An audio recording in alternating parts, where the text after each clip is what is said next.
শঙ্কার মেঘ সরিয়ে জয়োৎসবের নায়ক বনে গেলেন তিলক ভার্মা। অপরাজয় ভারতের ঝুলিতে আরও একটি শিরোপা। তিলকের দৃঢ়তায় কুর্নিশ করে গেল পাকিস্তানের সমস্ত প্রচেষ্টা। অপরাজিত থেকে তিলক শিরোপায় যুক্ত করলেন ভারতের নাম।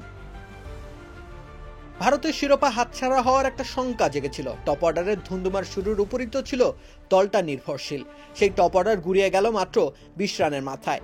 দলের মিডল অর্ডারও সেইভাবে পরীক্ষার মুখোমুখি হয়নি এশিয়া কাপের পুরো আসরে। তাতে কি, তিলকরা এই দিনের জন্য বহু আগে থেকেই প্রস্তুত থাকেন। তিলক দাঁড়িয়ে গেলেন পাকিস্তানের সামনে। একটা সুদৃঢ় বাঁধ হয়ে টিকে রইলেন দলের জয় লিখবেন বলে। সঞ্জু স্যামসনকে সঙ্গী হিসেবে পেলেন 57 রানের জন্য। এরপর শিবম দুবে এসে কাজটা সহজ করতে চাইলেন 60 রানের জুটি করে। তবে তারা দুজনেই বিদায় নিলেন একটা পর্যায়ে।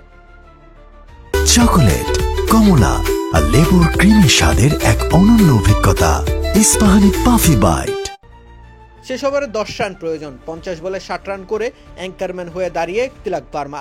হারিস রফের প্রথম বলে অনিয়ন্ত্রিত শটে বল হাওয়ায় উঠল বটে, তবে পাকিস্তানের কোনো ফিল্ডার নাগাল পেলেন না তাতে। 2 রান কমালেন তিলক। পরের বলে স্কোয়ার লেগ দিয়ে হাঁকালেন ছক্কা। এরপরের 1 রানের দূরত্বটা পাড়ি দিলেন রিঙ্কু সিং। তবে ওই অবস্থানে দলকে নিয়ে এসেছেন মূলত তিলক ভার্মাই। পাকিস্তানের দেওয়া 147 রানের লক্ষ্যমাত্রা ভারতের জন্য মোটেও ছিল না মাথা ব্যথা।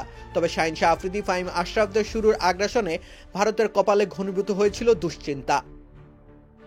কাশ্মীরের বুকে অটল এক পাহাড়ের মতো তিলক দাঁড়িয়ে গেলেন দুবাইয়ের বুকে। পাকিস্তানের পেস ব্যাটারি, স্পিনের জাদুকরি মায়াজাল কোনো কিছুই টলাতে পারেনি তিলককে। তিনি মাথায় বল প্রতি হিসেব কষে নিজের ব্যাট চালিয়েছেন। স্নায়ুচাপে ধমনীতে রক্তের প্রবাহ বেড়েছে, তবুও চোখে মুখে ছিল বিশ্বাস।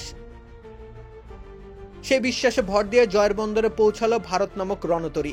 53 বলে 69 রানে অপরাজিত থেকে গতিপথ নির্ধারণ করেছেন বাঁহাতি তিলক ভার্মা। ভারতকে তিনি জেতালেন 9ম এশিয়া কাপ শিরোপা। রাকিব হোসেন রুম্মান, খেলা 71।